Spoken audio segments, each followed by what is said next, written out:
Hey guys, wanted to go over a quick story. Get my head in the screen. Maybe reduce the size of my head really quick. Okay.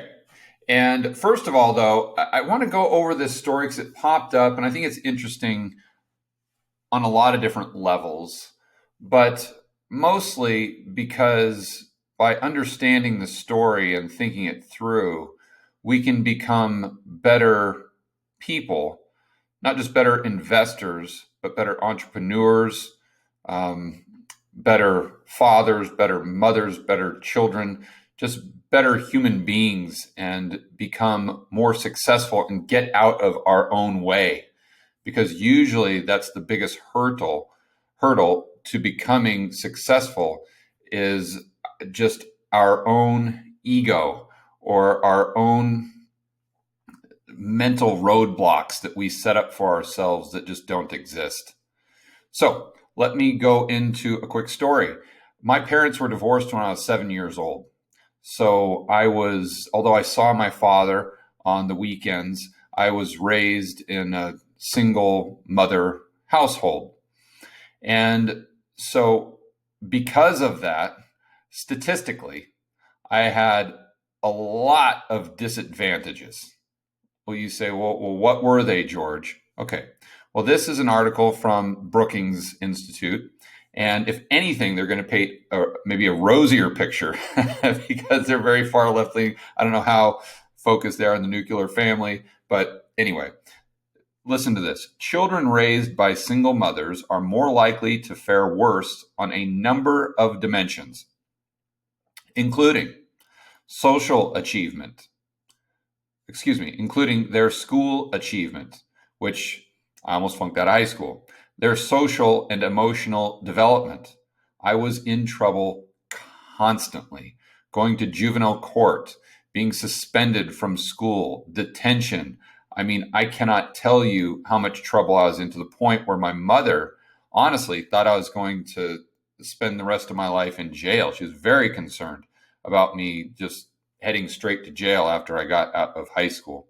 Their health and their success in the labor market. So just to reiterate here, they do worse off in several areas: their school, their social emotional development, their health, and their success in the labor market. So these are the disadvantages statistically that I had as a young person when I was growing up, but I never knew about them. Nobody told me this when I was growing up. In fact, quite the opposite. Everyone would tell me, especially my father, that I was the best at everything, that I could do anything that I wanted. And yes, my mother was very concerned about the path I was going down because I was getting in so much trouble. But she would also tell me consistently that I had a tremendous amount of potential and that I can do anything that I want. And if I put my mind to it, nothing is going to get in my way. I was never told about these statistical roadblocks that I would have to overcome as an adult. Okay, so why does that matter? Okay, let's go to the next story here, which is the main thrust of what I want to talk about. And this is from CNBC. It says Bitcoin is a good savings plan B for Black investors, says Isaiah Jackson. as if this title right off the bat gets me going.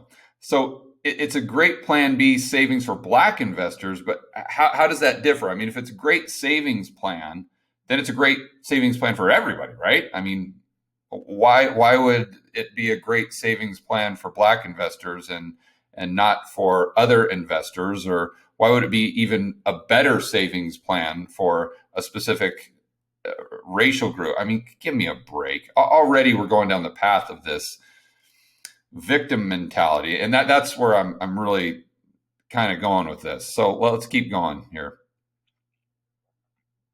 This gentleman says that Bitcoin or he told CNBC that cryptocurrency is a key way to fix economic injustice. Okay. I'm not sure other than he thinks it will go up. But if that's the case, then why isn't Tesla over the past 3 years? Why hasn't that been a way to fix economic injustice? I'm not quite sure. So let's keep reading here. We can shift our energy into Bitcoin and cryptocurrency because there is no barrier to entry. Okay.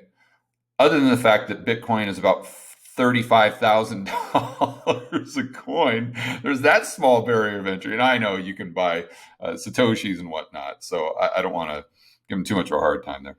It's unconfiscatable, but also too, why aren't stocks? What barrier of entry is there for someone setting up a Robinhood account and buying stocks? I mean, correct me if I'm wrong, but they don't ask you your ethnicity when you set up a Robinhood account. Maybe they do. I don't know. It's unconfiscatable, which is something we have not seen in the history of the United States for the Black community.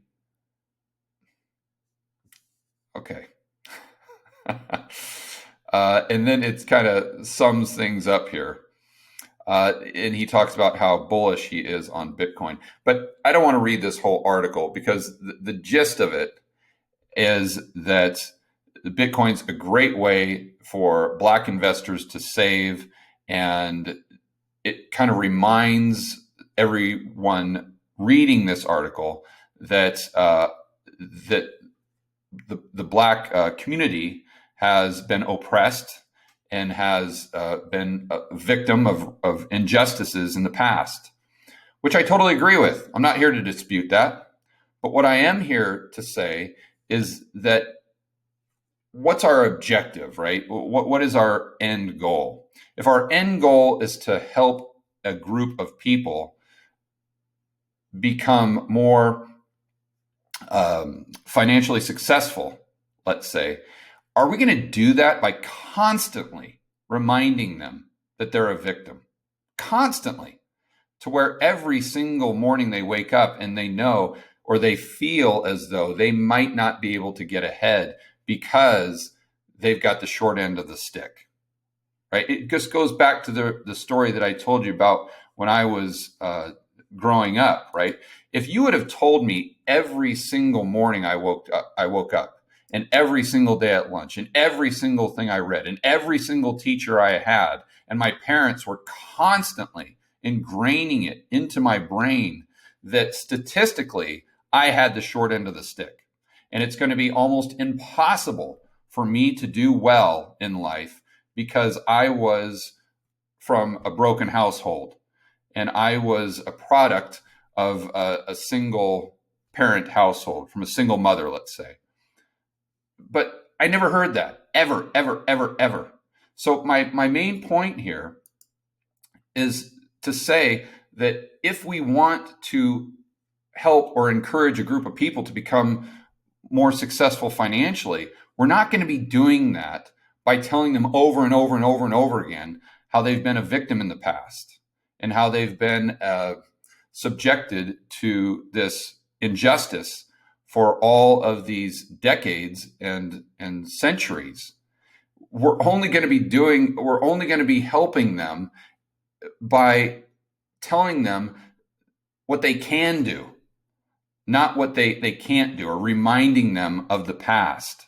So I don't want to get too far down that path because obviously this isn't my area, and most people will probably say, "Oh, George, stay in your lane, stay in your lane." But I really get upset when I see, especially for young people, because they're very impressionable. And I get really upset when I see young people being told that they have no hope for the future because of something that has happened in the past or something that is currently happening. And I want to hopefully impose on people that they do have options, and there's a lot more in their control than the media and politicians would have them believe. And I think the main takeaway for everyone, regardless of your upbringing or your experiences in life, regardless of your race or your background or your culture. And I actually wrote this down because I think it's very important that we're all going to be a lot more successful if we focus on the objective instead of the obstacles. Focus on the objective, not the obstacles. And no matter who you are, you're going to be far more successful in life. That's the main thing that I wanted to express and communicate in this video.